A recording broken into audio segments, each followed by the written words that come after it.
Part of the biggest factor to us for making any decision was finance, right? Because you have to think about it, right? At 34 weeks, if baby is coming out within the next 2 weeks or so, it's still going to be ICU.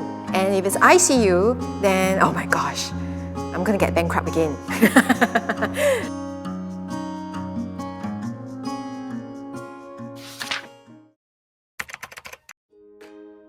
Being such a fit person like you, when you told me about all the complications that you had in your pregnancies, the first thing I would ask is, after your first pregnancy, how did you get back to that fitness level? And I even saw you doing pull-ups, you know.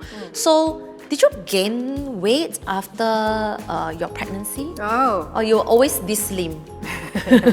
No, actually, all along I wasn't slim. I was kind of like, more on the baba side. That means the more meaty. Yeah. Right, since young, okay? And then during the first pregnancy with the twins, I actually gained a total of 30 kilos. Wait, 13 or 30? 30 kilos, okay. So 30, okay, the night before my C-section, the nurse came in, she had to weigh me, she brought the weighing scale, put down, asked me to stand on it. So I reluctantly went down and then I stood on it, right? And I looked down, I couldn't even see my toes on the scale. And your twins weigh only a I total don't know, 2 of... plus, 1 plus 1.6 is 2.6, right? They don't even weigh 10% of your 30 kilos. Yes. So that 30 kilos... Was all on me. Okay. Yeah, and it was emotionally sad because, there's a lot of weight to try to lose. And then it for sure affected me, my physical abilities as well, right? I used to be able to pull, and then with all this weight, I wasn't gonna be able to pull, right? I wasn't able to climb as well as I did, all right, with all this weight. After my first pregnancy, I was eager to get back into my fitness because I was a teacher then. I teach 17, 18-year-olds. I really didn't want to go back to school looking frumpy and looking like, the kids or the girls will like go, oh, Miss Lai came back. Oh, Miss Lai is so different now already. I didn't want them to have the impression that women, after we become mothers, we are different. Yeah. Or we just adopt this other personality or persona that's no longer like what they knew of their teacher, right? So I didn't want that. Yes, a lot of women probably after giving birth will always say this if we put on weight to say, anyway, we have given birth, this is just natural. But I want to highlight being fat, okay, and having high fat percentage is not supposed to be even normal after giving birth. We should not be saying that to ourselves. So what is the change that helps you to really from, initially from fit to fat and now then from fat to fit? So for the first pregnancy, that was a huge journey because so in my eagerness to get back, because you read on papers and magazines and all these people like, wow, pop back into fitness so fast, right? Fitness, and I want to do that too before I go back to school. And so I signed up for this is a slimming center. They were saying that, oh, there's this treadmill where you have infrared heat beaming on you and that will help you to lose fat faster or something like that. Nah, I didn't even lose a bloody inch. And then I also spent money going to a personal training gym and didn't really lose much as well. And then it dawned on me that why are all these strategies that people usually go to, and then this woman tell me it works, that woman tell me it works, that no, it doesn't work, and I spent so much, right? Then I started to dig more into it, the science behind fat loss and what actually fat loss means and what do we actually really have to do.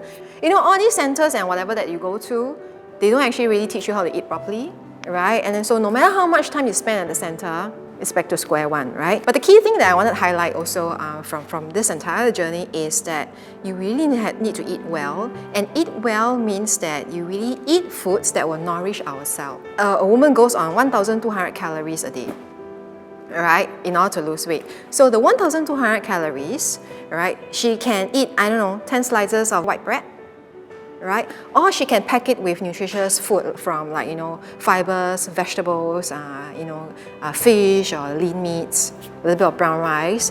Which two is better? 1,200 calories, 1,200 calories. Which is better? The one with the this, vegetables, right? meat, yeah. brown rice. She thinks she's eating a meal. I've eaten already, yeah, I had my meal already, right? But then here the mouth says yes, I've eaten, but at the cellular level, she's not nourished because it doesn't really give her a lot of, the nourishment that she needs at the cellular level. And so when the cells are starved, they don't function as well, and they cannot perform what you want them to do, or what they're supposed to do in their natural state. You know, as mothers, not only do we need good food, as in well-nourished food to take care of our physical body, but I think many mothers have forgotten about our own mental health and emotional health. And one thing I heard from Kareen is this, that you actually suffered from PTSD after giving birth. The interesting thing was, so after this pregnancy in 2019, it was a traumatic incident by itself, which I knew it was, right, because it affected me emotionally a lot. So I actually purposefully took time off work, right, to work on myself and just focus inwards. And after like a half year or so or more than that, I thought, okay, I'm better already, right? And I tried to start working and do things that I usually do and take on more work and projects. And then this friend of mine, she's a psychologist. She's doing her PhD in research where she wants to find out whether this particular therapy, which is a tapping technique therapy, how well it works for patients with birth trauma. And in the first session, I don't know, I think I cried like 2 buckets of tears. And that's where she then also explained, like, this is a form of PTSD. Many of us were not aware of it until we get professional help. Yes. Then all these would just come up. So do Yes. you feel better after this treatment by your friend? Amazingly, yeah. The thing is, I will always think back to the pregnancy journey and the birth, and then I will, for no reason, just the tears just roll down, and you feel that sensation. And after the therapy, I'm just like, that sensation doesn't come up anymore. The therapist is not asking you to forget it or anything, but it's just rewiring and changing a different perspective. That was really an eye-opener. Because as a trained person in the women's fitness industry, I mean, this is something that I wasn't really exposed to, and I just, keep an open mind and just went for it. And like, oh my gosh, that's like, you learn a whole new thing.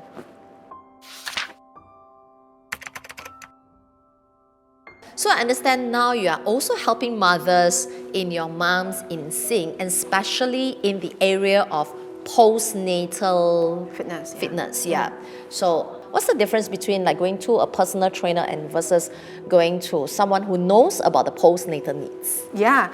So in 2013, when I left teaching and I started Moms in Sync, I really only had one goal, which is to reach out to as many mothers as I can to help them learn how to lead healthy, active lifestyles. Because to me, that's very important. Once mothers know how to do it, they will naturally translate to the next generation, and then we will have the next generation of healthy, eating, active individuals, right? So work on the mothers first. Couple of years in, as I digged and dived into all this knowledge and stuff, I realized that, hey, actually we have a serious lack in education. There's a gap in postnatal fitness education. A lot of people don't understand about there's really this a lot of things that we need to take care and think about, and not just jump back into CrossFit, HIIT, and all those things. So there's a huge gap. Yes, because I understand that you shared with me something that we do have this muscle separation. So maybe you want to share with the audience over here, especially women, after giving birth, actually we do have certain issues that we may not be aware of. Probably you can share a little bit more. Yes, so abdominal separation is really the first so-called issue, or condition that got me interested. Okay, to dive into this women's health space. I'll just do a quick one here, right? We have this line running down the middle of our abdominals. So from here below our rib cage all the way down to our pubis, right? This is a soft tissue line called the linea alba. So as we get pregnant, our tummy gets bigger and bigger, and something has to give way. And what gives way is this soft tissue line that runs down the center. And that's why it relaxes, it softens up, it opens up, and then that allows our belly to grow. Okay? And then when baby pops, it doesn't mean that it pops back in, right? What took 9 months to expand will take at least 9 months, if not actually usually much more longer time to get back to normal again. But I heard yours didn't really get back. Yeah. So the interesting thing was, I got back to my fitness, right, after my first pregnancy, and I was fit, I have abs and all that. And then I got to know about this, and then I checked myself and realized that my soft tissue is actually still quite weak. So there's a lot of things that we don't know, even as a personal trainer, and so much more in this arena to learn about. And that's what got me to got into the pit hole of going deeper and deeper and deeper and deeper. And oh my God, there's so much thing we don't know.